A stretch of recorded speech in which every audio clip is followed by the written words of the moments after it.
12 बजे बोल ले। ठीक है, ओके। चलिए, आप सभी को प्रभु यीशु के नाम में आप सभी का बहुत बहुत स्वागत है। हरी शिक्षा की दुनिया में आप सभी का बहुत बहुत स्वागत है। मैं रामशीष मसीह आप सभी का वेलकम करता हूँ। तो वचन शुरू होने से पहले हम सब एक बार सर्वशक्तिमान पिता परमेश्वर के लिए, प्रभु यीशु मसीह के लिए, जोरदार ताली से धन्यवाद करते हैं।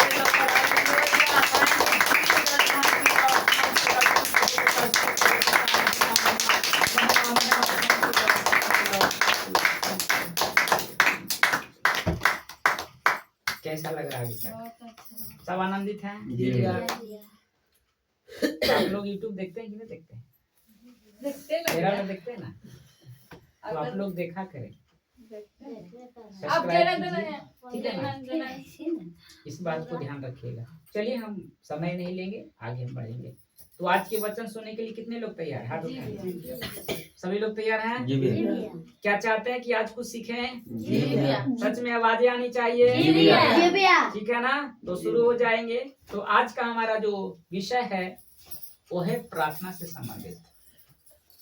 ये बहुत जरूरी है मसीह समाज में। प्रार्थना से संबंधित संदेश जो आपको बहुत कुछ सीखने को मिलेगा। प्रार्थना हर विश्वासियों के लिए बहुत इंपॉर्टेंट है। आज यही मसीह इस चीज को नहीं समझ पा रहा है। प्रार्थना, जिसको प्रेयर भी बोलते हैं, तो प्रार्थना जिसका उद्धार हो चुका है, जिसने प्रभु यीशु मसीह को, यीशु को प्रभु जानकर, है ना, अंगीकार करता है, उसका उद्धार हो जाता है, वो नई सृष्टि में आ जाता है। पहला कुरिन्थी 5:17 कहता है, जो मसीह में है नई सृष्टि है, पुरानी बातें बीत गई, देखो सब बातें नई हो गई है। यानी हमारा जो चाल चलन, हमारा जो चरित्र था, जब हम प्रभु यीशु में आते हैं तो सब कुछ नया हो जाता है। हम एक बच्चे के समान बन जाते हैं। छोटा बच्चा होता है ना, उसी तरह हम छोटे बच्चे समान बन जाते हैं। हमारा कोई भी पाप, कोई भी अपराध अब हमारे जीवन में नहीं होता, क्योंकि हमारा नया जन्म हुआ है। नया जन्म पाने के बाद कौन है, अगर ये समझ गए तो किसी से प्रार्थना नहीं कराओगे। चलिए इधर ध्यान दीजिएगा सब लोग। अगर ये समझ गए आप, तो आप किसी से प्रार्थना नहीं कराओगे। आज हम जितने भी मसीह में हैं, हम इस चीज को समझ ही नहीं पा रहे, इसलिए जो प्रार्थना है दूसरे लोगों से करवाने लग जाते हैं, दूसरे को ढूंढने लगते हैं कि कोई मेरे लिए प्रार्थना करे। लेकिन आपको मालूम होना चाहिए कि आप परमेश्वर में जन्म पाए हैं, आप परमेश्वर से जुड़ चुके हैं। अब आपके अंदर परमेश्वर जो प्रभु यीशु है वो आपके अंदर आ चुका है। अब आपको उससे प्रार्थना करनी है। यही तो आज हम समझ नहीं पा रहे हैं। तो हम प्रार्थना के लिए अलग अलग, कभी सत्संग से तो कभी उस सत्संग से, कभी इस पास्टर से तो उस पास्टर से ढूंढने लगते हैं कि कोई मेरे लिए प्रार्थना कर दे। लेकिन आपको मालूम होना चाहिए कि जैसे ही आपका उद्धार हो जाता है, आपके अंदर वो पावरफुल परमेश्वर जो ब्रह्मांड का रचयिता है वो आपके अंदर होता है। वो आपके अंदर होता है। हालेलुया। वो आपके अंदर होता है। पावरफुल पास्टर नहीं है, पावरफुल अगुआ नहीं है। पावरफुल कौन है? परमेश्वर जो आपके अंदर है। यही तो मसीह नहीं समझ रहा। अगर इस चीज को समझ लेगा ना कि मेरे अंदर कौन है, परमेश्वर, तो किसी के पास हो जाएगा नहीं कि मेरे लिए भी आप प्रार्थना कर दो, मेरे घर में ये परिस्थिति आप प्रार्थना कर दो, क्योंकि उसे विश्वास नहीं है। तो उसको क्या है? विश्वास विश्वास नहीं है। पहला कुरिन्थी उसका पहला अध्याय निकालिए। पहला कुरिन्थी उसका पहला अध्याय और उसका 9 पढ़िए। परमेश्वर सच्चा है, जिसने तुमको अपने पुत्र हमारे प्रभु यीशु मसीह की संगति में बुलाया है। प्रभु क्या है? सच्चा है। सच्चा है। जो प्रभु आपके अंदर, वो कौन है? सच्चा है। सच्चा है। वो झूठा नहीं है, वो सच्चा एकदम है। और क्या करता आगे? मुझको बाइबल दीजिए, बाइबल दीजिए। 1:9। परमेश्वर सच्चा है, जिसने तुमको अपने पुत्र हमारे प्रभु यीशु मसीह की संगति में बुलाया है। बहुत अच्छा। देखिए लिखा है, परमेश्वर सच्चा है, जिसने तुमको, जिसका उद्धार हो चुका हो, प्रभु उसको कह रहा है तुमको, लिखा ना, जिसने तुमको अपने पुत्र प्रभु यीशु मसीह की संगति में बुलाया है। आपको ऑलरेडी प्रभु बुला चुका है, अपनी संगति में आपको रख चुका है। तो जिसने आपको बुलाया है, आप उससे प्रार्थना क्यों नहीं कर रहे हैं? समझ में आ रही है? जिसने आपको उद्धार किया है, आपके हरे गुनाहों को माफ किया है, तो आप उसके पास जाना है ना। उसने संगति में बुलाया है ना, उस संगति में आपको उससे प्रार्थना करनी है ना। इसका मतलब कि हम प्रार्थना नहीं करते हैं, तब तो हम दूसरे के पास जा रहे हैं। लेकिन प्रभु का वचन कहता है कि वो सच्चा है, जिसने तुमको अपने पुत्र हमारे प्रभु यीशु मसीह की संगति में बुलाया है। आपको कौन बुलाया? मैंने बुलाया? परमेश्वर ने बुलाया ना आपको। तो फिर उससे क्यों नहीं प्रार्थना कर रहे? आप क्यों नहीं समझ रहे? समझ में आ रही है? यूहन्ना 3 अध्याय, निकोदेमुस था जो प्रभु यीशु मसीह से मिलने आया था। क्या कहता? पढ़िए यूहन्ना 3 का अध्याय में 5-6 पढ़िए। हे प्रिय, जो कुछ तूने भाइयों के साथ करता है। पहला यूहन्ना नहीं, यूहन्ना 3 अध्याय 25 सुसमाचार। 3 यूहन्ना 3 अध्याय 5 और 6। 5 पर है। 3 अध्याय 5 से 6 क्या लिखा है? हे प्रिय, हाँ, जो कुछ तू उन भाइयों के साथ करता है जो परदेसी भी है, एक सेकंड, उस विश्वासियों की नाई करता है। नहीं, आप गलत पढ़ रहे हो भाई। कह रहे हैं क्या गलत? 3 यूहन्ना उत्तर दिया। यूहन्ना रचित सुसमाचार, हाँ, 3 अध्याय। यूहन्ना का। यीशु ने उत्तर दिया। आप गलत पढ़ रहे हैं। मैं निकोदेमुस देखिए आता क्या बोलता है। करता हूँ। अब सिर्फ यूहन्ना ना? उस जल हाँ, और आप पहला यूहन्ना पढ़ रहे हैं। से न जन्मे तो वह परमेश्वर के राज्य में यूहन्ना का प्रवेश 3 अध्याय, 3 अध्याय, हाँ, 5 से लेकर 6 तक पढ़िए। यीशु ने उत्तर दिया कि मैं तुझसे सच सच कहता हूँ, जब तक कोई मनुष्य जल और आत्मा से न जन्मे तो वह परमेश्वर के राज्य में प्रवेश नहीं कर सकता। क्योंकि जो शरीर के से जन्मा है वह शरीर है, और जो आत्मा से जन्मा है वह आत्मा है। आत्मा है। हम शरीर से नहीं, आत्मा से जन्म लिए। निकोदेमुस नहीं समझ पाया। वो क्या था? सूबेदार था। उस सूबेदार का क्या बोलता उसको? फरीसियों का, यहूदियों का सरदार था। वो प्रभु यीशु के पास आकर कहता है, तो प्रभु यीशु मसीह ने कहा कि मैं तुझसे सच सच कहता हूं, जब तक कोई मनुष्य जल और आत्मा से ना जन्मे तो वह परमेश्वर के राज में प्रवेश नहीं कर सकता। इसका मतलब क्या है? आप जब मां के पेट में थे तो जल में थे, पूरे जल में थे। जब हम मां के गर्भ में थे तो जल में थे। समझ में आ रही है? हमारा पूरे जल रहता है उस गर्भ में, उसी में मनुष्य होता है, पुत्र होता है। इसलिए वो कह रहा है कि जब तक कोई मनुष्य जल और आत्मा से ना जन्मे, आपने जल से लेकिन आत्मा से जब प्रभु का अंगीकार करते हैं, है ना, उद्धार हो जाता है।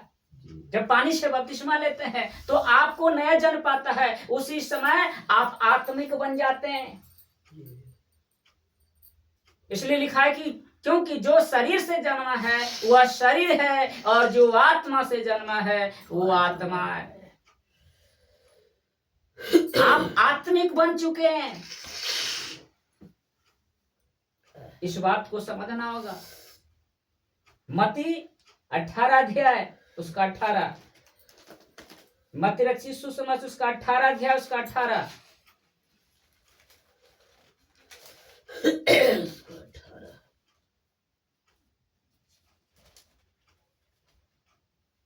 पढ़िए मत्ती का 18 का 18। मैं तुमसे सच कहता हूँ, जो कुछ तुम पृथ्वी पर बोएगे वह स्वर्ग में बढ़िया से पढ़ते हैं, आप पढ़ते हैं। मैं तुमसे सच कहता हूँ, जो कुछ तुम पृथ्वी पर बांधोगे वह स्वर्ग में बांधेगा, और जो कुछ तुम पृथ्वी पर खोलोगे वह स्वर्ग में खुलेगा। मैं तुमसे सच कहता हूं कि जो कुछ तुम पृथ्वी पर बांधोगे कहाँ खुलेगा? वह स्वर्ग में बांधेगा। अगर हम पृथ्वी पर खोलते हैं तो कहाँ खुलेगा? स्वर्ग में। आप जो कुछ पृथ्वी पर कर रहे हैं, जो कुछ आप करेंगे वहां जाएगा। यही तो हम नहीं समझ रहे हैं आजकल। और प्रार्थना लेकर आप ढूंढ रहे हैं कि कोई मेरे लिए प्रार्थना कर दे। कुछ भी हालात होती है तो आप घर के घबरा करके ऐसे लोग जो ढूंढते जो पावरफुल हो कि वो करेगा तो मेरा दुख दूर हो जाएगा, लेकिन वो पास्टर हुआ नहीं करेगा, वो परमेश्वर करेगा जिसने आपको बुलाया संगति में। आप उसके पास जाकर उससे प्रार्थना करनी यहाँ से, तो वो जो कुछ आप करते वहां स्वर्ग में जाता। और हम क्या कर रहे हैं? हम प्रार्थना लिए इस स्थान से उस स्थान जा रहे हैं। मरकुस 16 अध्याय 16 और 17। मरकुस 16 अध्याय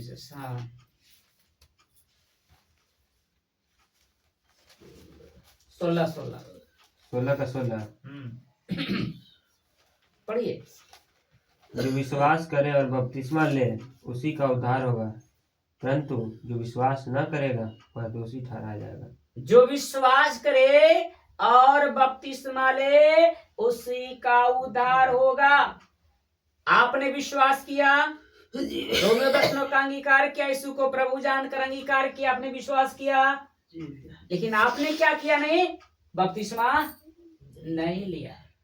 लिखा ना साहब साहब, लिखा है, बड़े ध्यान से समझिएगा कि जो विश्वास करे और बपतिस्मा ले, इसका मतलब क्या है कि आप विश्वास कर नहीं रहे इसलिए बपतिस्मा नहीं ले रहे। अगर आप विश्वास करते तो आप बपतिस्मा लेने में देरी करते नहीं। इसलिए तो आप प्रार्थना कर रहे हैं, नहीं मिल रहा उत्तर, क्योंकि पूरी रीति सब क्या है? मसीह में नहीं है। इसलिए वो लिखा है कि जो विश्वास करो बपतिस्मा ले उसी का उद्धार होगा। आपका उद्धार नहीं होगा। जिसने विश्वास करेगा और उसको बपतिस्मा लेगा प्रभु यीशु पिता पुत्र पवित्र आत्मा के नाम से। देखिए इसका आगे पढ़िए 17 भी है। और विश्वास करने वाले में यह चिन्ह होगी कि वे मेरे नाम से दुष्ट आत्माओं को निकालेंगे। अब देखिए साफ साफ लिख दिया ना, विश्वास करने वालों में, जो विश्वास करेगा बपतिस्मा लेगा तो उसके अंदर में क्या क्या चिन्ह होगा, वो क्या क्या कर सकता है, वो मसीह क्या कर सकता है? तो लिखा है कि वो वे मेरे नाम से दुष्ट आत्माओं को निकालेंगे, यानी प्रभु यीशु मसीह के नाम से लेंगे और जो दुष्ट आत्मा है हम उसे निकाल सकते हैं। और यहाँ तक ही नहीं कर रहा प्रभु, कह रहा है वो कि नई नई भाषा बोलेंगे। वो नई नई भाषा कौन? रबा रबा सबा नहीं, मतलब हिंदी की जगह आप इंग्लिश भी बोल सकते हैं, उर्दू भी बोल सकते हैं, कई भाषा आप बोल सकते हैं। जब आपका उद्धार होगा, विश्वास करेंगे तो आप ये बोल सकते हैं। और आगे इसको पढ़ेंगे तो लिखा है कि सांप को भी उठा लेंगे तो कुछ भी नहीं होगा। अगर जहर भी आप पी लेते हैं तो कुछ भी नहीं होगा। वो कौन करेगा? जो विश्वास करेगा और बपतिस्मा लेगा, यही वो कर सकता है कि वो कई प्रकार के दुष्ट आत्माओं को निकाल सकता है।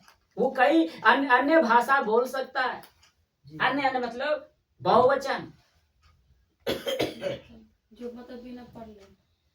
हाँ, जिसके पास हिंदी नहीं आता, इंग्लिश भी प्रभु उसको सिखा सकता है, लेकिन वो कौन करेगा? प्रभु करेगा। सबको सिखा सकते हैं। इसलिए हमें विश्वास करना है। आप प्रार्थना कर रहे हैं लेकिन आपको विश्वास नहीं है, नहीं, इसलिए तो आप दूसरे के पास जा रहे हैं विश्वास कि वो करेगा तो कहीं भले उसके तो वो करेगा तो परमेश्वर उसको सुन लेगा और मेरा उत्तर दे देगा। कैसे दे सकता है?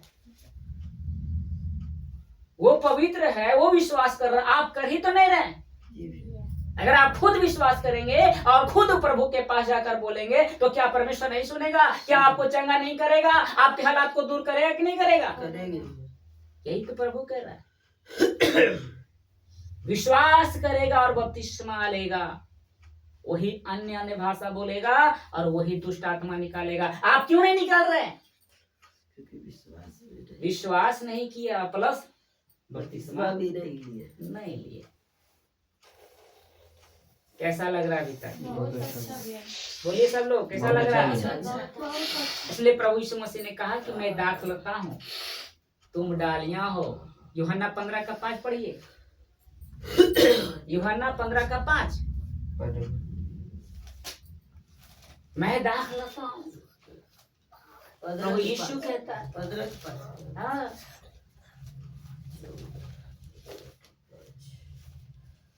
मैं दाखला। आप नहीं पढ़िए, आपका आवाज सही नहीं। 15:5। पढ़े। मैं दखलता हूँ, तुम डालियां हो। जो मुझ में बना रहता है और मैं उसमें, वह बहुत फल फलता है, क्योंकि मुझसे अलग होकर तुम कुछ भी नहीं कर सकते। प्रभु यीशु कहता है कि मैं दाखलता हूँ। मैं क्या हूँ? दाखलता हूँ, तुम डालियां हो। यानी हम उसके अंग हैं। जी भैया। हमारा जो सिर है ना, मसीह का सिर कौन है? प्रभु यीशु। और हम उसके अंग हैं, हम उसके डालियां हैं। और ये इतना नहीं, और क्या कहते हैं प्रभु यीशु कि जो मुझ में बना रहता है, जो मुझ में बना रहता है मैं उसमें, यानी प्रभु आपके अंदर और आप प्रभु के अंदर, आप उसमें बने। और लिखा है कि वह बहुत फल फलता है। अगर वो आपके अंदर है, आप प्रभु में है, तो आप बहुत फल फलेंगे कि लोग देखेगा कि इस पेड़ में बहुत सारे फल हैं। आपको फल के द्वारा पहचाना जाएगा कि ये प्रभु के साथ साथ चलता है। ये दाखलता और डालिया में बना है। और लिखा कि तुम कुछ भी नहीं कर सकते, क्योंकि मुझसे अलग होकर तुम कुछ भी नहीं कर सकते। अगर दाखलता, अगर डालियां अलग हो जाएगा तो कुछ कर पाएंगे? अगर प्रभु से हमसे दूर हो जाएंगे, हम कुछ कर पाएंगे? जब तक आप प्रभु में बने हैं और प्रभु आप में बना है, तभी आप कुछ भी कर सकते हैं, वरना आप कुछ भी नहीं कर सकते हैं। यीशु के बगैर हम कुछ नहीं है, कुछ भी नहीं है हम। इस बात को बड़े ध्यान से समझिए। आपको प्रभु में बना, आपको यीशु मसीह के वचनों में बना। अगर हम 15:7 पढ़ते हैं तो लिखा है, लिखिए 15:7 में लिखा है कि यदि तुम मुझ में बने रहो और मेरा वचन तुम्हें बना रहे, तो जो चाहो मांगो वह तुम्हारे लिए हो जाएगा। Praise the Lord. यदि तुम मुझ में बने रहो, यानी आपको किसमें बना रहना है? प्रभु यीशु मसीह। और आप किसमें बने पता है? आप पास्टर में, अगुओं में बने। आप अगुओं बोल जा रहे हैं, लेकिन कह रहा है कि जो मुझ में बना रहा है, जो तुम मुझ में बने रहो और मेरा वचन तुम्हें बना रहा है, क्योंकि आपके अंदर वचन नहीं है, इसलिए तो आप प्रभु से मांग रहे हैं, नहीं मिल रहा है। तो आपको लग रहा है, समझे कि मैं मांग रहा हूं नहीं मिल रहा है। अगर वो करेगा तो दे देगा। कैसे दे देगा? आपके अंदर वचन नहीं है ना। हमारे अंदर वचन होगा ना, तब तो वो देगा ना। बाइबल में जितने भी प्रार्थना को लेके वचन है, वो सब खुद प्रार्थना करो। सब कुछ जितने भी पढ़ रहे हैं ना, वो खुद आपके लिए है, खुद आपको करना है, किसी से करवाना नहीं है। ऐसा है। मत्ती 7 पढ़िए, मत्ती 6:7 देखिए वहां पे क्या लिखा है। मत्ती 6:7 हाँ पढ़िए।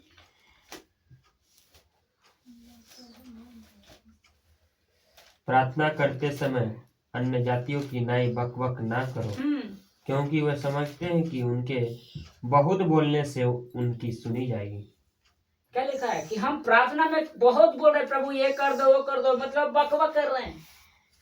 क्या प्रभु नहीं जानता कि तेरे साथ क्या परिस्थिति है, तू तेरे अंदर क्या कमी है, तुझे क्या चाहिए, प्रभु नहीं जानता? फिर हम बकबक कर रहे हैं। इसका पढ़िए 6 पढ़िए इसी का हाँ।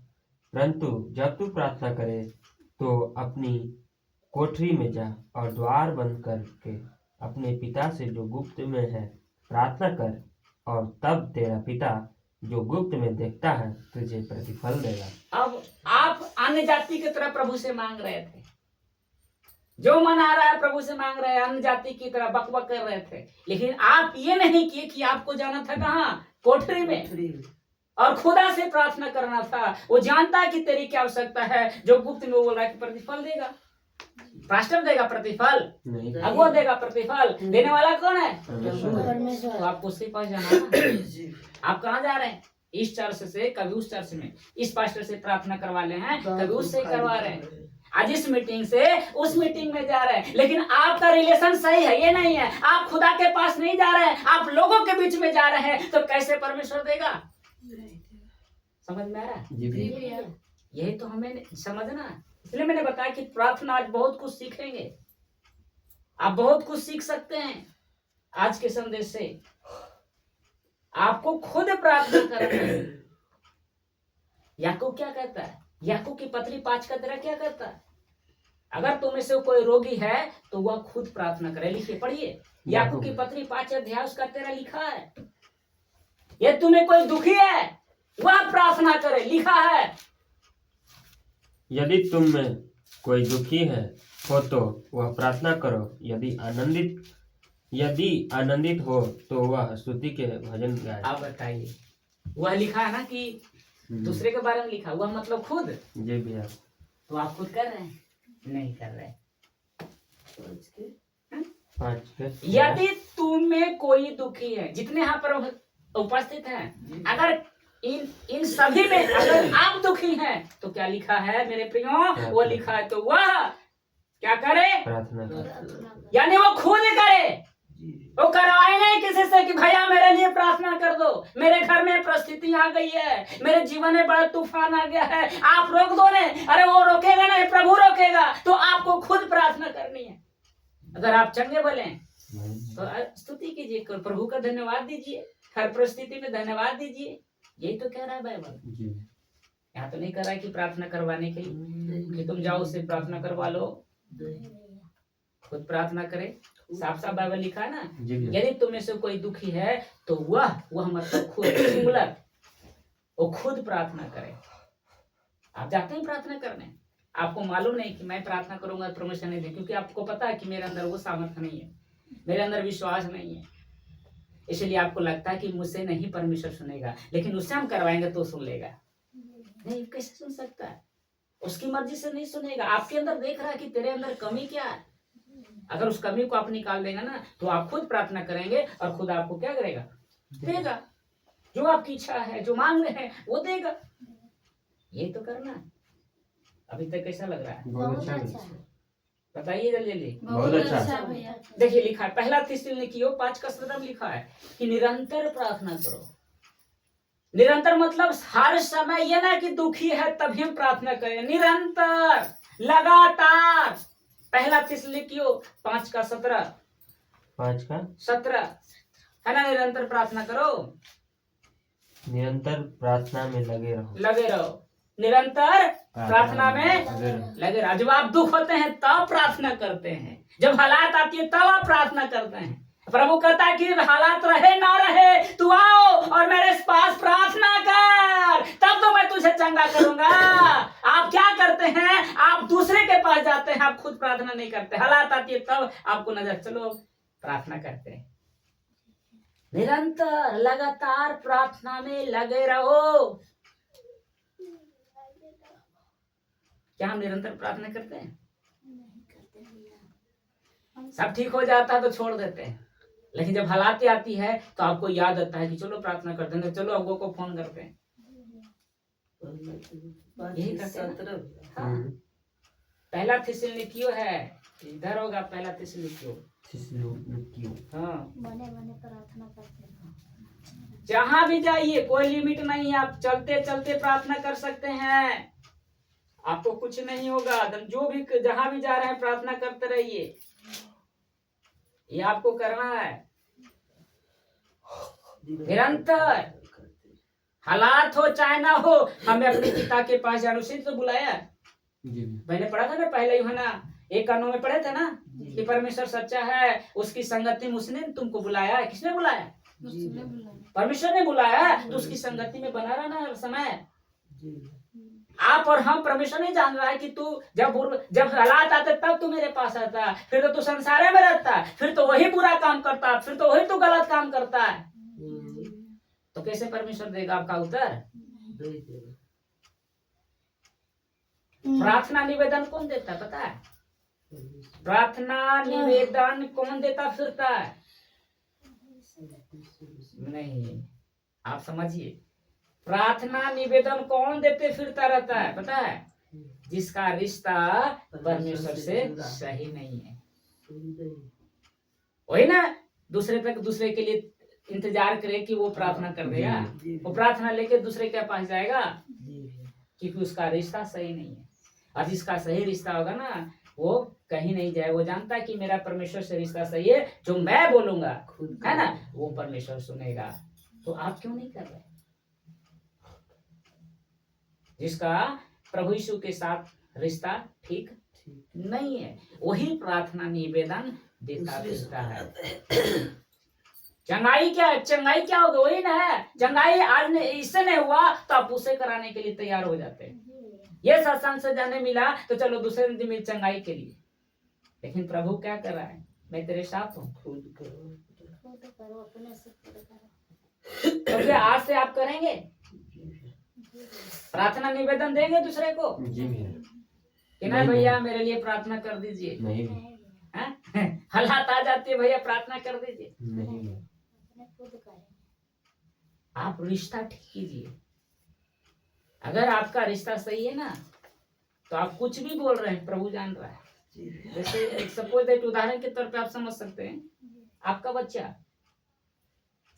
आपका बेटा, जो बेटा हो चाहे बेटी हो, आपका रिश्ता उसका रिश्ता एक है। आप उसको जानते हो, वही आपको जानता है ना? तो जब उसको जरूरत होता है तो आप क्या वो बिना मांगे देते हैं कि मांगता तब देते हैं? बिना मांगे देते हैं ना? बिना मांगे देते हैं। क्यों देते हैं? क्योंकि रिश्ता सही है। ये मेरा बेटा है, मैं इसे जानता हूँ, मुझे जानता है। आप पड़ोसी को दे दीजिएगा? हैं? नहीं देंगे ना। क्यों? क्योंकि मैं उसको जानता ही नहीं हूँ। एकदम ठेठ भाषा में समझिए। तो आपको प्रभु को बताना हो कि प्रभु मैं जानता हूँ, आप मुझे जानते हैं। जब एक दूसरे को जान जाएगा तो क्यों नहीं देगा? वो देने के लिए तो तैयार है। प्रभु ने क्यों ब्रह्मांड का रचना किया? संसार को क्यों बनाया? हमारे लिए ना। ये पेड़ पौधा, चंद्रमा, सूरज, तारे गण किसके लिए? हम लोग पानी जो पी रहे हैं, हर प्रकार का फल खा रहे हैं, किसके लिए? अपने लोग।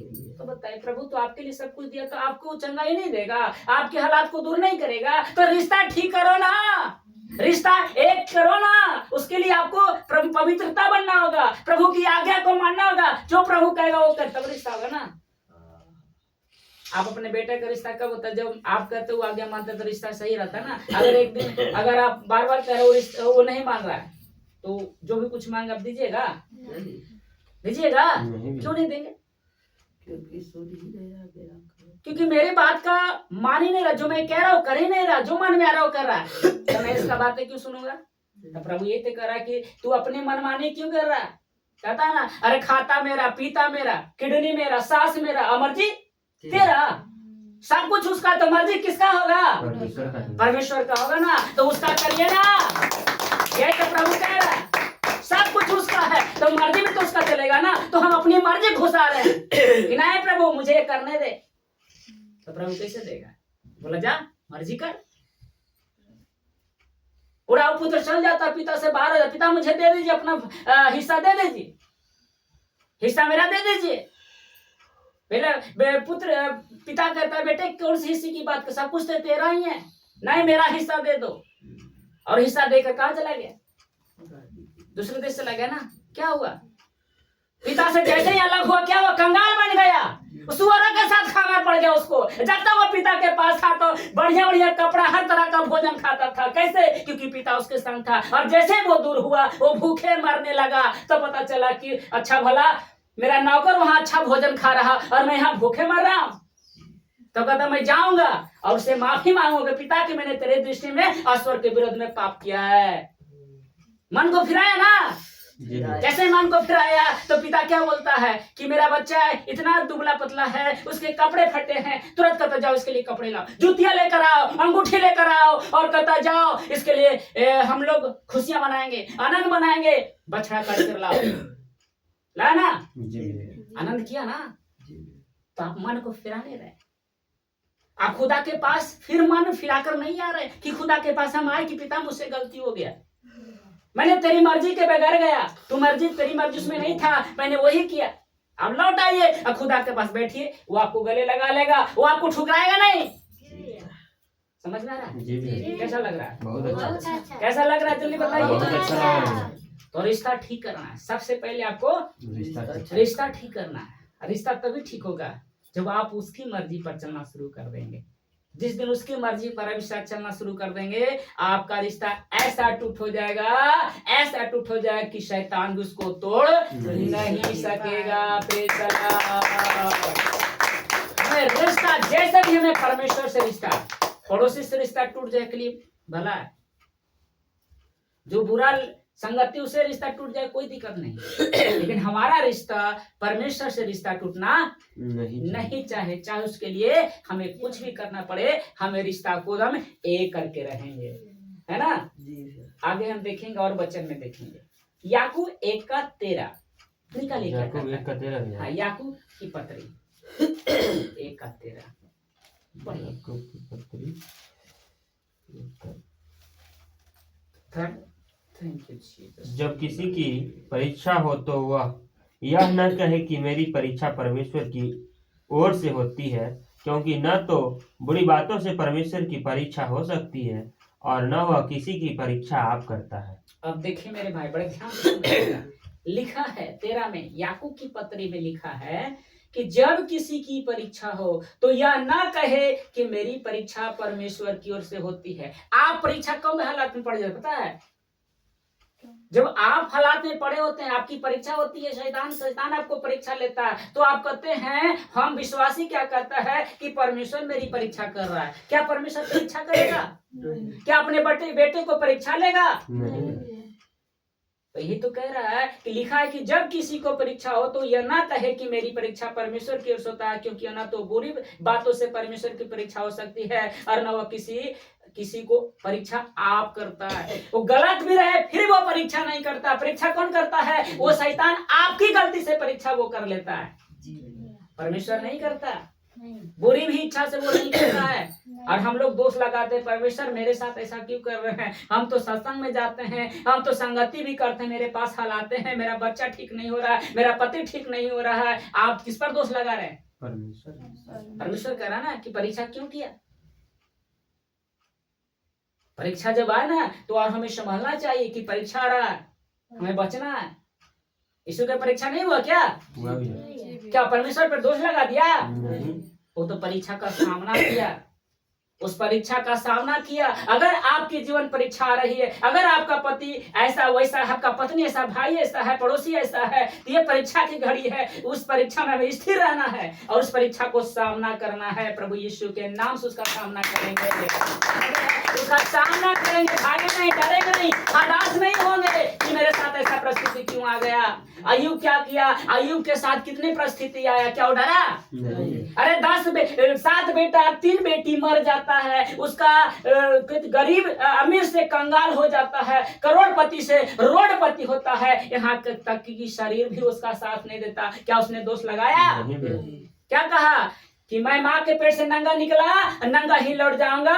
परमेश्वर ने दिया, अब यहोवा ने लिया, यहोवा ने दिया और यहोवा ने लिया। परमेश्वर का नाम धन्य है। Praise the Lord. उसने कभी नहीं कहा, उसने परमेश्वर को धन्य कहा। आज थोड़ी सी पति गड़बड़ कर रहा है तो आप डर गए, हताश हो गए। ऐसे हालात का सामना अय्यूब किया, ऐसे हालातों का सामना वो किया। आज हमारी परीक्षा है तो हम डर जाएंगे, घबरा जाएंगे, हम बदल देंगे उस राह को। हम इसी राह पर चलना है। जब हम प्रभु की राह में आ गए हैं, अब इसी राह पर चाहे जो होवे हम उसका सामना करना है, चाहे कुछ भी हो जाए, लेकिन हम इस राह पर चलेंगे तो चलेंगे, हम किसी से डरेंगे नहीं। इसलिए जब भी परीक्षा हो तो आप परमेश्वर को मत कहिएगा प्रभु मेरे साथ ऐसा क्यों कर रहा है। अय्यूब किसी ने कभी नहीं कहा कि परमेश्वर तूने ऐसा क्यों किया मेरे साथ, किया तो हम की करेंगे, बस विश्वास में डटे रहेंगे। ये वही करता है जिसका विश्वास होगा। उस रिश्ता सही हुआ ना, वो कभी इनकार नहीं करेगा, वो कभी गलत अंगीकार नहीं करेगा, कभी परमेश्वर पर दोष नहीं लगे। उसे मालूम कि मेरा पिता कौन है। आपको पता होना चाहिए कि मेरा परमेश्वर कौन है, जिसने सूर्य को बोला और सूर्य बन गया। सोच रहे हैं कितने खतरनाक उसमें रोशनी है। थोड़े से 50 डिग्री होता है तो हम चिलमिलाने लगते हैं।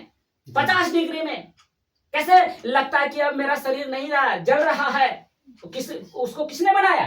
परमेश्वर ने। किसने बनाया? परमेश्वर ने। तो सोचिए उसके पास कितना कर्म, कितना भयंकर वो होगा, कितना वो आग होगा।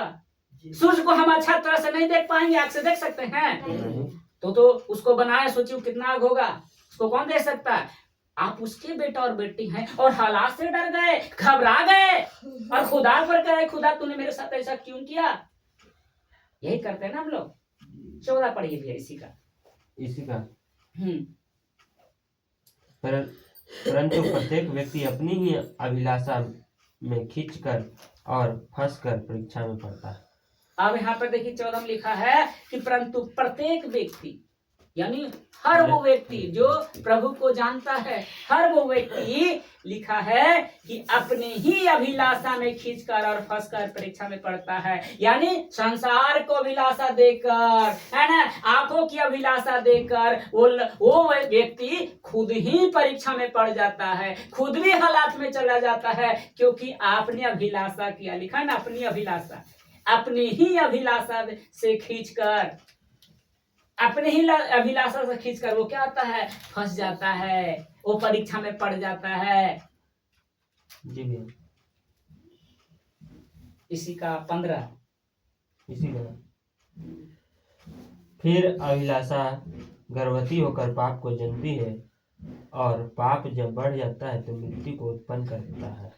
अब जो अभिलाषा आपने किया था, आंखों की अभिलाषा, जीविका का घमंड, जो संसार में आपने किया, तो लिखा धीरे धीरे वो क्या आता है, अभिलाषा गर्भवती होकर पाप को जनती है। जो पाप कर रहे थे ना मेरे प्रियो, मेरे बहनों, मेरे भाई, वो पाप जब ढेर बढ़ जाता है, इकट्ठे हो जाता है, वही पाप आपको मृत्यु का कारण बन जाता है। आप क्या होते हैं, मर जाते हैं। वो पाप आपको क्या ले जाता है, नरक में। वो पाप जो आप कर रहे थे, जो अभिलाषा कर रहे थे, वो आपको धीरे धीरे क्या करता है, गर्भवती होती है। देखते हैं एक महिला 9 महीने में गर्भवती होती है, 9 महीना बच्चा देता है ना, उत्पन्न करता है ना बच्चे को। उसी तरह जब जो पाप आप धीरे धीरे कर रहे हैं, वो भी एक जगह ऐसा निकलता है कि आपकी मृत्यु भी ले लेता है। लिखा है ना, मैं नहीं कह रहा, वचन कह रहा है ना कि और फिर पाप जब बढ़ जाता है तो मृत्यु का उत्पन्न करता है। वो पाप आपकी जान ले लेगा, ये पाप आपको नरक की आग में ढकेल देगा। इसलिए कोई भी पाप हो, चाहे छोटा हो चाहे बड़ा हो, हमें पाप अपने अंदर नहीं रखना है, उसे बाहर कर देना है, उसे निकाल देना है, अपने अंदर उसे नहीं रहना, उसको गर्भवती होने नहीं देना है। अगर वो हो गया तो वो पाप आपको जान ले लेगा, आपको नरक भेज देगा। कैसा लग रहा है? बहुत अच्छा। कैसा लग रहा है, जल्दी बताएंगे। बहुत अच्छा।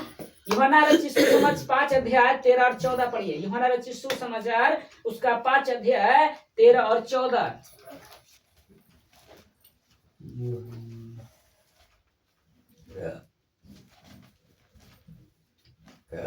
5 अध्याय में भैया। हाँ 13 और 14 यूहन्ना रचित सुसमाचार निकालना है। परंतु जो चंगा हो गया था वह नहीं जानता था वह कौन है, क्योंकि उस जगह में भीड़ होने के कारण यीशु वहां से हट गया था। इन बातों के बाद वह यीशु को मंदिर में मिला। तब उसने उससे कहा, देख, तू चंगा हो गया है, फिर से पाप मत करना, ऐसा न हो कि इससे कोई भारी विपत्ति तुझ पर आ पड़े। अब यहाँ पर समझिए, 38 साल का व्यक्ति, मैंने इस पर चर्चा आप लोग को बताया था, 38 साल का व्यक्ति जो पड़ा हुआ था बथसैदा में, तो प्रभु यीशु मसीह स्वयं उसके पास आकर कहते हैं, क्या तू चंगा होना चाहता है? लिखा है ना, जी भैया। क्या तू चंगा हो जाना चाहता है? तो वो कहता है कि प्रभु कोई नहीं है, मुझे उस उन तक पहुंचा दे, मेरे जाने से पहले कोई और चला जाता है और मैं नहीं चंगा हो जाता। तो प्रभु यीशु मसीह कहते हैं, ए व्यक्ति, वो कहा कि उठ, अपनी खाट उठा और चल फिर। जब जैसे ही उसने, प्रभु यीशु ने कहा उस व्यक्ति, और उसने विश्वास किया और देखा कि मैं ठीक हो गया हूँ। वो नहीं जानता थी कि कौन है जो चंगा हुआ था व्यक्ति, नहीं जानता था कि ये प्रभु यीशु है, वो नहीं जानता था। लेकिन जब चंगा हो गया, जब उसको मंदिर में मिला, तो प्रभु यीशु मसीह क्या कहते हैं कि देख, 14 में कहते हैं, 13 में कहता है, परंतु देख चंगा हो गया। वो नहीं जानता था कि वो कौन है, क्योंकि वह उस भीड़ के कारण होने का यीशु वहां से हट गया था। 14 में लिखा है, साफ साफ लिखा है मेरे दोस्त, लिखा है कि वह यीशु को मंदिर मिला। यीशु ने यानी उस 38 साल के व्यक्ति से कहा, देख तू चंगा हो गया है। क्या कहा प्रभु यीशु ने? तू चंगा हो गया है। क्या कहा भाई, ऐसे बोलिए, तू चंगा चंगा हो गया है। फिर क्या लिखा है? फिर से पाप मत करना। अगर आप पाप करते हैं, फिर से मसीह में आकर आपका उद्धार हो जाता है, आपकी चंगाई हो जाती है। अगर फिर से आप पाप करते हैं, तो प्रभु कहता है कि इससे भयंकर तेरे जीवन में आ जाएगा, मैं कुछ नहीं कर सकता हूँ। बार बार चंगाई करेगा, मैं कुछ नहीं कर सकता हूँ। आपको पाप से बचना है मेरे बहन, मेरे भाई, आपको पाप से ही हमें बचना है। अगर हम फिर पाप करते रहे मसीह में आने के बाद, तो प्रभु इसका जिम्मेदारी नहीं लेता है कि मैं तुझे चंगा करूंगा, मैं तुझे ठीक करूंगा। मैं नहीं कर सके कि ये आफत तू खुद लाया है, तू खुद बीमारी में लाया, तू हालात में लाया, मैं कुछ नहीं कर सकता।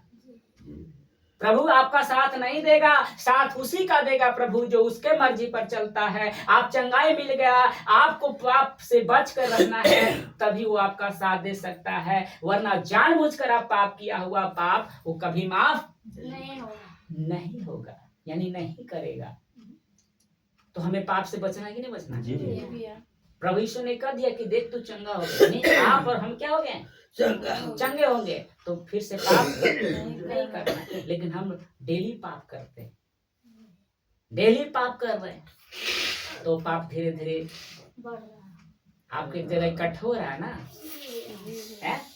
आप सिंपल सा उदाहरण देखिए, आप सभी लोग खाना बनाते होंगे, खाना बनाते हैं ना, तो बेसिन होता है, तो जो कुछ आता है उसमें डाल देते हैं, तो देखते एक दिन में तो जाम नहीं होगा, 2 दिन 3 दिन 5 दिन 10 दिन के बाद देखिए वो जाम हो जाता है। क्योंकि एक एक कचड़ा वो क्या करता है, उस जगह को क्या करता है, भर देता है। तो आपको पता चलता है पानी नहीं जा रही है, आखिर क्या हो गया? तो आपको पता चलता है कि कुछ लगता है किसने, क्या उसको बोल सकते हैं, फंस गया कचड़ा है ना। कचड़ा फसल आप क्या करते हैं, उसको निकालते हैं, साफ करते। जब निकालते हैं कचड़ा को, तो क्या होता है, पानी अपने आप जाता है कि डालना पड़ता है, करना पड़ता है? क्या करता है? अपने आप चल जाता है।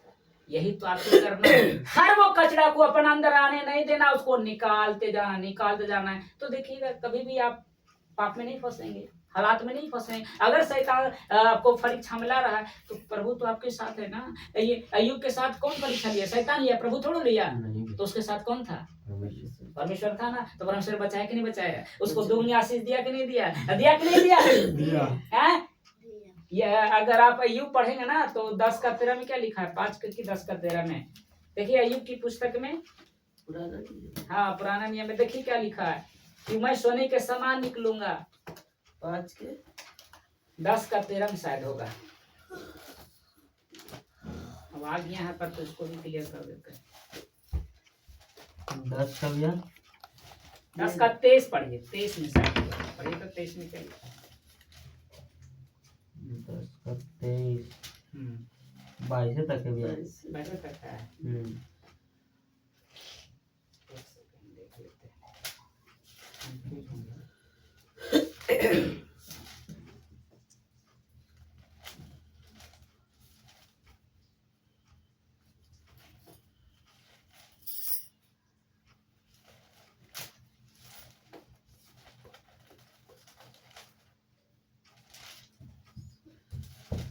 नोटिस लगा दिए हैं।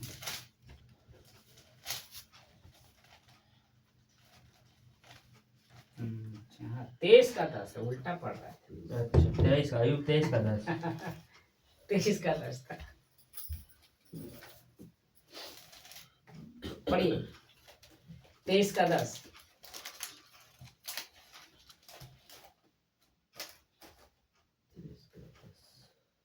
पढ़िए जी। पर 23 का 10। 10 परंतु वह जानता है कि मैं कैसी चाल चला हूँ और जब वह मुझे ताड़ लेगा तब मैं सोने के समान निकलूंगा। लिखा है परंतु, यायूब कहता है परंतु वह जानता है, कौन? प्रभु। प्रभु जानता है कि मैं कैसी चाल चलाऊं।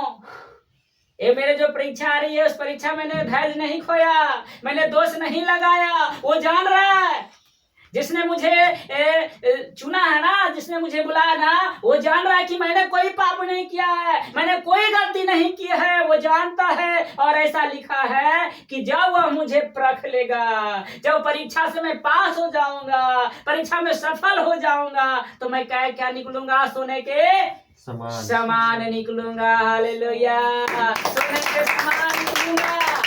ये परीक्षा आपको खरा सोना नहीं बनाएगा। ये परीक्षा जो आपके जीवन में आ रही है ना, आपको खरा सोना बनाने के लिए परमेश्वर चाह रहा है कि तू खरा सोना निकले। तो आप इस परीक्षा में डरिए नहीं, घबराइए नहीं, कोई ऐसा पाप मत कर दीजिए, कोई ऐसा गलत काम ना कर दीजिए कि वो फिर आपको कहे कि मैंने तुझे नहीं परखा देख पाया कि तू सही है क्या, तू गलत था, मैं नहीं समझ पाया तू सही है क्या है। तो जब आप उसकी परीक्षा में चलेंगे, जब वो परीक्षा में स्थिर रहेंगे, तो जब आप परीक्षा से पास हो जाएंगे, तो प्रभु कहेगा कि तू कैसी चाल चला है। तब अय्यूब को क्या होता है कि परमेश्वर दुगनी आशीष देता है। देता कि नहीं देता? तो पर हर परिस्थिति जब आए, हमें डट का सामना करना है। तो खुदा जानता है कि मेरी परीक्षा कौन कर रहा है। ठीक है ना? यहाँ तक सब ठीक है? जी भैया। रिश्ता ठीक नहीं है। रिश्ता, आपका जो रिश्ता है ठीक नहीं है। किसके लिए? ना चेला बना रहे हैं। प्रभु ने क्या कहा? चेला बनाओ।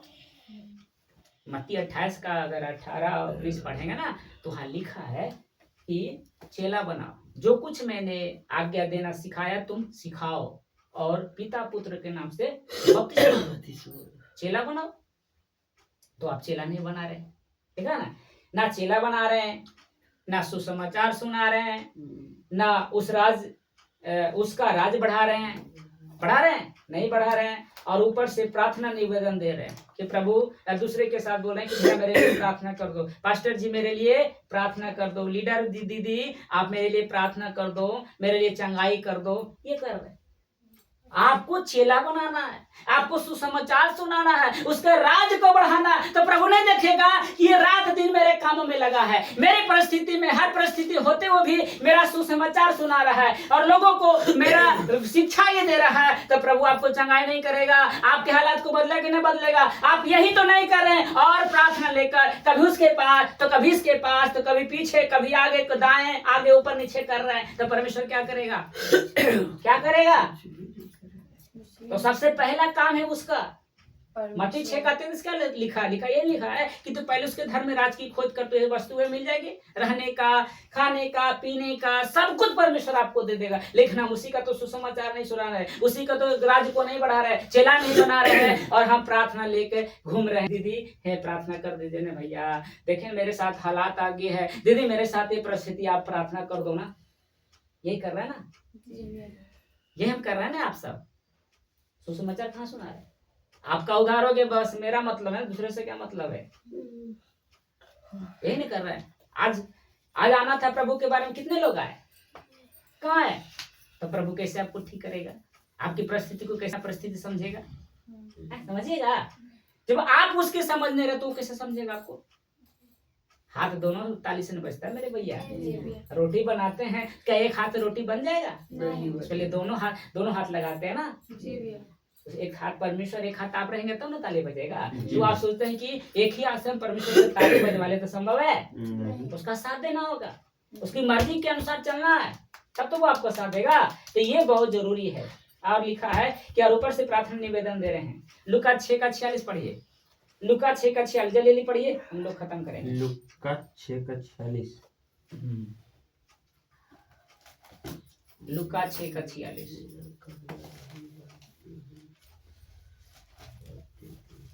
लूका 6:46 पढ़िए। जब तुम मेरा कहना नहीं मानते तो क्यों मुझे हे प्रभु कहते हो? अब बताइए, सुन रहे हैं जी भैया। आप लोग भी सुन रहे हैं? कहना जितने यूट्यूब पर देखेंगे आप लोग भी समझिए। लिखा है ना कि जब तुम मेरा कहना ही नहीं मानते तो क्यों मुझे हे प्रभु कह रहा है? तो पिता पिता क्यों कह रहा है? पहले मेरी मर्जी पूरा कर, मेरा बात कहना माना। हम यही तो नहीं मान रहे और करे प्रभु पिताजी चंगा दे दो ना, प्रभु जी मेरा पति ठीक कर दो ना। प्रभु नहीं कह रहा, तुम मेरा कहना नहीं मान रहा है।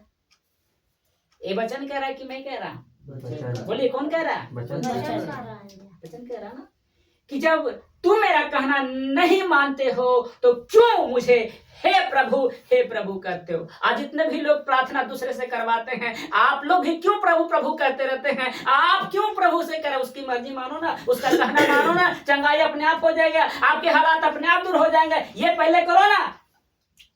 समझ में आ रही है? जी भैया। इस चीज को समझना है। जी पहला यूहन्ना 2:4 पहला यूहन्ना 2:4 पहला यूहन्ना नहीं, खाली पहला यूहन्ना 2:4 यूहन्ना 2:4। पहला यूहन्ना भैया हाँ 2:4 क्या लिखा है? पढ़िए जल्दी। पहला यूहन्ना 2:4 कहता है, जो कोई यह कहता है कि मैं उसे जान गया हूँ और उसकी आज्ञाओं को नहीं मानता, वह झूठा है और उसमें सत्य नहीं। सत्य नहीं।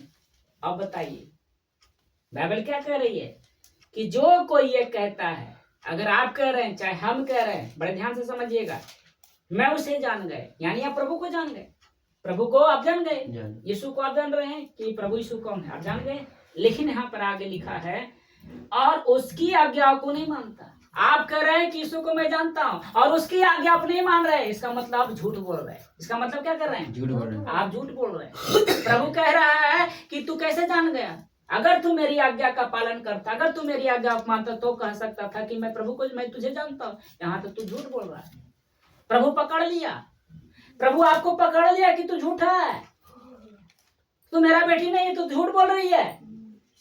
खुदा कह रहा है, पवित्र आत्मा आपको देख कर कह रहा है तू झूठ बोल रहा है। कैसे तू मुझे जान गया? अगर तू मुझे जानता तो मेरा आज्ञा इंपॉर्टेंट है ना, उसकी आज्ञा हमारे लिए सबसे बढ़कर है ना। हम क्या करते हैं? आज्ञा को पीछे कर देते हैं, अपना काम इंपॉर्टेंट कर देते हैं। अपना काम क्या करते हैं? इंपॉर्टेंट समझ लेते हैं ना, मेरी नौकरी है ना, पहले नौकरी जाना जरूरी है ना, प्रभु बाद में कर लेंगे ना भैया, छोड़ ना यार, बाद में होते रहेगा ना। पहले काम है, काम नहीं मिलेगा, रोजी रोजगार नहीं मिलेगा, पेट कैसे चलेगा? हाँ भैया, सही बात है। कैसे चलेगा? जी। बताइए। आपके लिए प्रभु अपना पुत्र दे दिया और आपको नहीं देगा।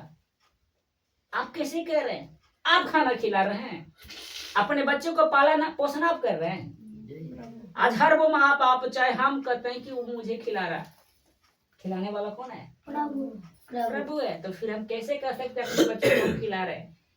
उसकी चिंता छोड़ दीजिए, अपने बाल बच्चे की चिंता छोड़ दीजिए, पहले उसकी मर्जी, उसकी आज्ञा इंपॉर्टेंट है, उसकी इच्छा पूरा कीजिए। आपके बाल बच्चे को कुछ होने नहीं देगा। आप सभी को विश्वास दिलाता हूँ, आपके बच्चे को कुछ भी होने नहीं देगा। वो इतने उसके पास स्वर्गदूत है ना, वो आपके बच्चे की रखवाली के लिए स्वर्ग भेज देगा, उसे आज्ञा देगा कि इसे कुछ नहीं होना चाहिए। अगर आप रहते हुए अगर उसकी आज्ञा नहीं मानते हैं तो आपके रहते हुए शैतान आपको कुछ कर देगा, आपके बच्चे को कुछ भी कर सकता है। आपके रहते हुए भी वो आपसे बच्चे को छीन सकता है। अब बताइए, यानी हम उसको जान गए हैं तो आज्ञा मानेंगे ना भैया? आज से आप लोग आज्ञा मानेंगे ना? प्रभु जो कहा है संगति में आना है कै बजे, हम लोग कै बजे आते हैं, ये आज्ञा है ना भैया? सत्संग कै बजे होता है, कै बजे आते हैं, यही तो आज्ञा है ना। यही तो आज्ञा नहीं कर रहे तो हम झूठे हो गए ना भैया? हम झूठा हो गए ना। बाइबल कह रही है कि तू झूठा है, झूठा है और उसमें सत्य नहीं है। सत्य आप में नहीं है, आप में प्रकाश नहीं है, ज्योति नहीं है। अगर ज्योति होता तो आप झूठ नहीं बोलते। उसकी आज्ञा कहते कि नहीं, उसकी आज्ञा मेरे लिए जरूरी है। तो हमें सत्य को मानना है, उसकी आज्ञा को मानना है। अगर हम मानते हैं तो प्रभु जानता है कि हाँ तू जानता है, कैसा लग रहा है अभी तक? बहुत अच्छा भैया कैसा लग रहा है? बहुत अच्छा इसलिए प्रार्थना निवेदन लेना देना करना करवाना बंद करिए। क्या करिए? बंद कर दिए। ना लेना है ना देना है, ये सारे काम को क्या किया? स्टॉप कर दीजिए। मुझे नहीं करवाना है प्रार्थना आपसे, मुझे खुद, मैं खुद कर लूंगी, मैं खुद कर लूंगी, मैं खुद कर लूंगा। मुझे किसी की प्रार्थना की जरूरत नहीं। हम सब बंद कर दें, सब काम छोड़ दे जो मेरे माइंड में शैतान करे, तू जा उससे प्रार्थना करवा, छोड़ दीजिए। आप खुद शैतान उस वक्त बोलिए कि शैतान हाँ मेरे पास परमेश्वर है, मैं खुद प्रार्थना करूंगा, मुझे किसी के पास जाने की जरूरत। आप उस वक्त खुद शैतान को बोलिए कि मेरा खुदा मेरे पास है, मैं उसका मंदिर हूँ, मैं उसका घर हूँ, वो मेरे अंदर है, मैं उसके साथ प्रार्थना करूंगा और वो मेरा क्या करेगा? सुन लेगा, वो मेरे प्रार्थना को पूरा कर देगा। हमें किसी के पास जाने की जरूरत नहीं है, नहीं है। आपका कोई भी प्रॉब्लम हो, आपका कोई भी समस्या हो, खुद प्रार्थना करिए, खुद प्रार्थना करिए। आपका कोई भी प्रॉब्लम हो, खुद प्रार्थना करिए, खुद आपको करना है। पहला तिमोथी 6:7, पहला तिमोथी 6:7, पहला तिमोथी 6:7, पहला तिमोथी 6:7, जल्दी जल्दी निकालिए और पढ़िए। पहला तिमोथी 6:7, जल्दी जल्दी निकालें क्योंकि हमारे पास समय बहुत कम है। क्योंकि न हम जगत में कुछ लाए हैं और न कुछ ले जा सकते हैं। यस, 6:7 देखिए लिखा है, क्योंकि ना हम जगत में कुछ लाए हैं और ना कुछ ले जा सकते हैं। जब आप माँ के पेट से नंगे निकले तो नंगा ही जाना पड़ेगा ना। तो हमें क्यों झूठ बोल बोल कर पाप पाप कर करके धन इकट्ठा कर रहे हैं कि मेरे बच्चे को काम आएगा। जब हम इस पृथ्वी से चले जाएंगे तो जो मेरा बच्चा है, मेरा जो पीढ़ी आएगा वो राज करेगा। कोई ले जा सकते हैं? नहीं ना तो हम आए हैं लेकर और न लेकर कुछ जाएंगे। जब है ने सवाल तो फिर तेरा मेरा क्यों कर रहे हैं आप? हैं? क्यों लड़ाई झगड़ा कर रहे हैं? क्यों उसे पाने के लिए आप पाप कर रहे हैं? जब मैं अपने साथ ले ही नहीं जा सकता हूँ तो उसके लिए हम परिश्रम क्यों करें भैया? जी क्यों करें मेरे भाई बहन? क्यों करें? ना कुछ लेकर आना, लेकर जाएंगे। खाली हाथ आए हैं और खाली हाथ जाएंगे, यही बाइबल कह रही है। हमें कोई मतलब नहीं है किसी से। कोई भी समस्या आ जाए, मेरा प्रभु है ना, और उस वक्त आपको विश्वास करना है कि मेरा प्रभु मेरे पास है। ये हालात क्या करेगा? कुछ नहीं करेगा। इतना चीज याद रखना है। पहला याकूब 4:2 और 3 पढ़िए, जल्दी जल्दी पढ़िए। याकूब 4 अध्याय, याकूब 4 अध्याय 2-3 पढ़िए। देखिए लिखा कितना अच्छा। याकूब 4 अध्याय। Thank you Jesus, thank you Lord. कैसा लग रहा है अभी तक? बहुत अच्छा आनंद आ रहा है ना? तुम लालसा रखते हो और Yes. तुम्हें मिलता नहीं। यस, तुम हत्या और डाह करते हो और कुछ प्राप्त नहीं कर सकते। तुम झगड़ते और लड़ते हो, इसलिए तुम्हें नहीं मिलता कि मांगते नहीं। तुम मांगते हो और पाते नहीं, इसलिए कि बुरी इच्छा से मांगते हो ताकि अपने भोग विलास में उड़ा दो। अब देखिए लिखा ना, तुम लालसा रखते हो। आप क्या कर रहे हैं? लालसा रख रहे हैं, लालच कर रहे हैं। प्रभु देख रहा है कि तू लालच कर रहा है। तो मेरे पास आया किसके लिए? अपने फायदे के लिए तू आया है। अपने फायदे के लिए तू मेरे पास आया। प्रभु जान रहा है, भले नहीं परमेश्वर को समझ रहे कि कोई चीज जानेगा हमारे मन की बात। अरे वो मन की बात जानता है भैया। वो आपको बनाया है, आपके रग रग जानता है, कहाँ पे किडनी है, अब क्या है, एक एक चीज वो जानता है। तो कैसे आप छुपा सकते हैं कि प्रभु मुझे नहीं जानता? तुम लालसा रखते हो और तुम्हें मिलता नहीं। हम सोचते हैं कि मेरा काम ये हो जाए, लेकिन प्रभु यहाँ लालसा देख रहा है, नहीं मिलता है, नहीं मिलेगा। इसलिए तुम हत्या करते हो। उस चीज को पाने के लिए हम लड़ाई झगड़ा करते रहते हैं ना, लिखा है ना, तुम डाह करते हो और कुछ प्राप्त नहीं कर पाते। कुछ भी पाना है तो हम पति पत्नी में लड़ जाते हैं, पड़ोसियों से लड़ जाते हैं। लेकिन प्रभु कह रहा है कि तू क्यों लड़ रहा है? क्यों कर रहा है? तुम झगड़ते और लड़ते हो, तुम इसलिए नहीं मिलता कि मांगते नहीं। तुम मांगते हो और पाते नहीं। मांग रहे, क्यों नहीं मिल रहा है? इस बात को समझिए। इसलिए तुम बुरी इच्छा से मांग रहे हो। अगर आप परमेश्वर में स्वार्थ से मांगिएगा ना, आप लोग जितने सुनिए बड़े ध्यान से, अगर प्रभु से आप प्रार्थना कर रहे हैं, अगर उसमें स्वार्थ है तो प्रभु नहीं देगा। अब रात दिन रो रो कर भी प्रार्थना कीजिएगा, प्रभु नहीं दे, क्योंकि जानता है कि तू स्वार्थी होकर प्रार्थना को, तू अपने लाभ के लिए मेरे पास आया। अगर यही परमेश्वर के लाभ के लिए हो तो परमेश्वर इनकार करेगा? करेगा? वो जान रहा है कि मेरे पास आए लोगों की भलाई करने के लिए। अब पास्टर डेनियल राज क्या कर रहा है? बताइए आप लोग क्या कर रहा है? उन लोगों की शिक्षित करने के लिए वो बाइबल कॉलेज बनाया, 1 करोड़ का 1 करोड़ 1.5 करोड़ के आस खर्चा है। किसके लिए? तो प्रभु उसके सुनेगा कि आपकी सुनेगा? मांग रहा है, प्रभु दे रहा है कि नहीं दे रहा है? 1 करोड़ का रोड बन रहा है कि रुका हुआ है? पता है बन रहा है कि नहीं बन रहा है? अरे आप नहीं दिया, कोई दे रहा है कि नहीं दे रहा है? तो प्रभु के काम करने वाले को कोई नहीं रोक सकता है। वो जैसे भी हो वो पूरा करेगा परमेश्वर। आप भी वैसा कीजिए, परमेश्वर आपके जीवन को पूरा करेगा, आपके हालात को ठीक करेगा। बस ये आपको करना। हमें बुरी इच्छा से परमेश्वर से नहीं मांगा। अगर हम मांगते हैं तो हम रात दिन करते रहेंगे लेकिन वो सुनेगा नहीं। हमें उसकी इच्छा के अनुसार मांगना है। कैसा लग रहा है? जल्दी बताइए बोलो, कैसा लग रहा है? पहला यूहन्ना 5:19 पढ़िए। पहला यूहन्ना 5:19 जल्दी जल्दी पढ़िए। पहला यूहन्ना 5:19 आगे होगा। पहले यूहन्ना 5:19। यस, हम जानते हैं कि हम परमेश्वर से हैं और सारा संसार उस दुष्ट के वश में पड़ा है। देखिए कितना अच्छा से लिखा है। हम जानते हैं कि हम परमेश्वर से, हम सब जानते हैं कि मैं परमेश्वर का बेटा बेटी हूँ, नहीं ना? और लिखा है कि सारा संसार, जो संसार देख रहा है ना, जो आपका आंख देखता नहीं, अरे इसका घर कितना अच्छा है, देखो ये कितना अच्छा सा कपड़ा पहन ले, इसका देखो गाड़ी कितना अच्छा है, ये किसका संसार किसका है? जिसको आप देख रहे हैं किसका है? शैतान का है। किसका है?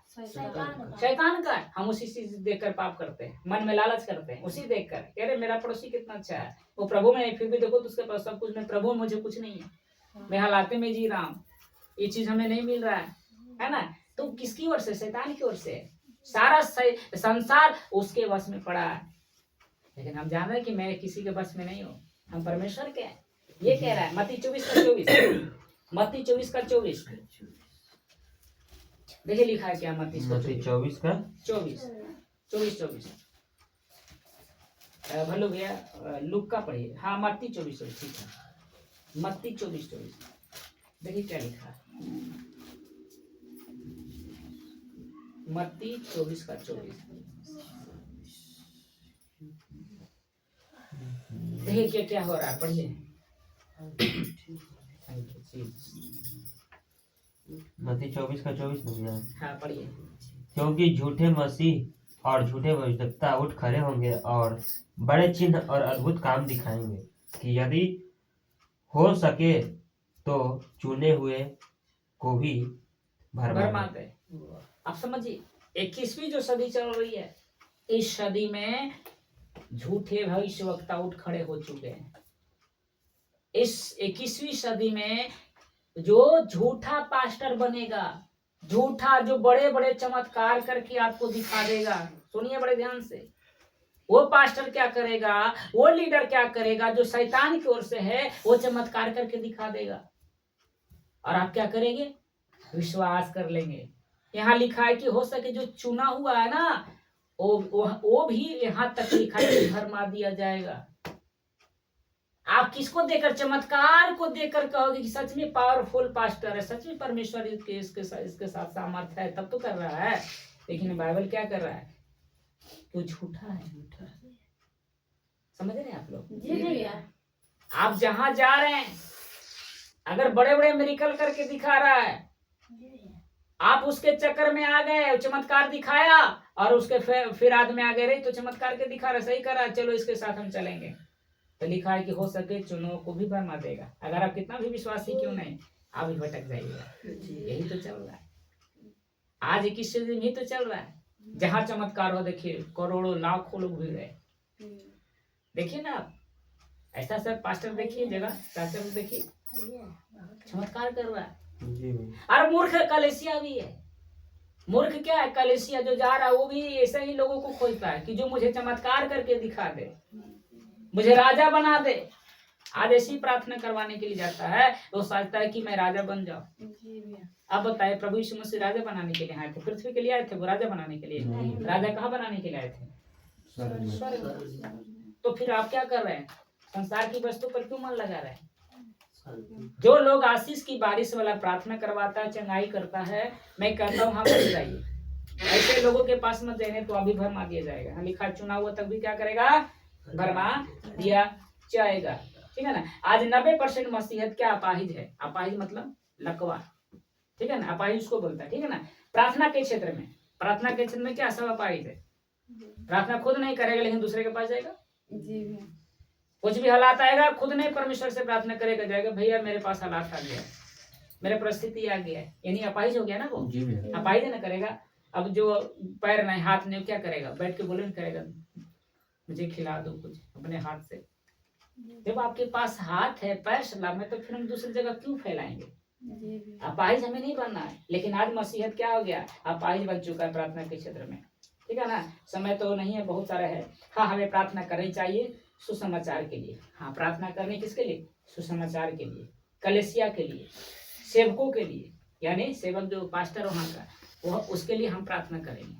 आप सभी प्रार्थना कीजिए कि मुझे ऐसी सी शिक्षा और दे, जी भैया। जी भैया। मुझे ऐसी वचनों में और सिखाने के लिए लवली दे, इन्हें परमेश्वर और आशीष दे, ये प्रार्थना कर सकते हैं।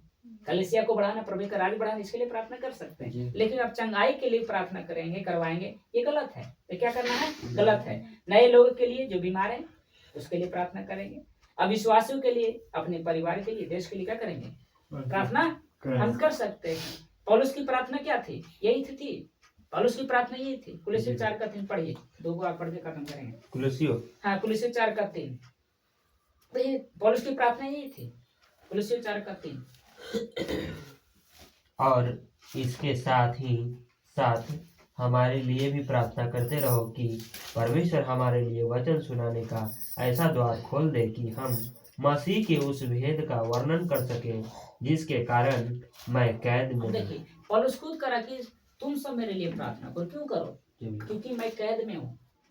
अगर मैं छूटूंगा नहीं तो कैसे परमेश्वर का वचन बताऊंगा, कैसे बताऊंगा, उसके लिए कह रहा है पौलुस कि 4:3 है ना, जी। लिखा है, इसके साथ ही साथ हमारे लिए भी प्रार्थना करते रहो। यानी कलेशिया को प्रार्थना करनी है, वहाँ का अगुआ के लिए, वहाँ के पास्टर के लिए, उसको खुद प्रार्थना करनी है उन लोगों के लिए, है ना। उन लोग मिलकर उसके लिए प्रार्थना करें कि परमेश्वर हमारे लिए वचन सुनाने का ऐसा द्वार खोल दे। आपको ऐसी प्रार्थना करनी है कि प्रभु जो मुझे सिखा रहा है उसको और इतना सिखाने के लिए द्वार खोलिए कि मुझे और सिखाए। ये प्रार्थना करना अच्छा है। इसलिए पौलुस कह रहा है मसीह के उस भेद का वर्णन कर सके जिसके कारण मैं कैद हूँ। हमें ऐसी प्रार्थना करनी है। आशीष बारिश के लिए नहीं प्रार्थना करनी है कि मुझे प्रभु ये दिला दिए, नौकरी करवा दिए, फलना करवा दिए, ऐसी प्रार्थना नहीं करनी। हमें प्रार्थना वचन के लिए प्रार्थना करनी कि बेटा मुझे सीखने को आशीष दीजिए, मैं अनपढ़ हूँ लेकिन मैं नहीं सीख पा रहा, मुझे ऐसा वरदान दीजिए, मुझे ऐसी आशीष दीजिए, ये प्रार्थना करनी है, ठीक है ना। पतरस में जेल में था तो कलीसिया क्या किया, उसके लिए प्रार्थना किया। पतरस जब जेल में था तो कलीसिया क्या हुआ, कलीसिया लौ लगा के कर रहा था, प्रार्थना कर रहा था। प्रेरितों 12:5 पढ़िए क्लास में, प्रेरितों के काम उसका 12 अध्याय उसका 5 देखिए लिखा है, प्रेरितों का 12 अध्याय उसका 5 बड़ा साफ सब लिखा है, 5 पढ़िए देखिए। लौली लगा प्रार्थना कर रहे थे, ये प्रार्थना का तो आप प्रार्थना निवेदन दे रहे हैं दूसरों को।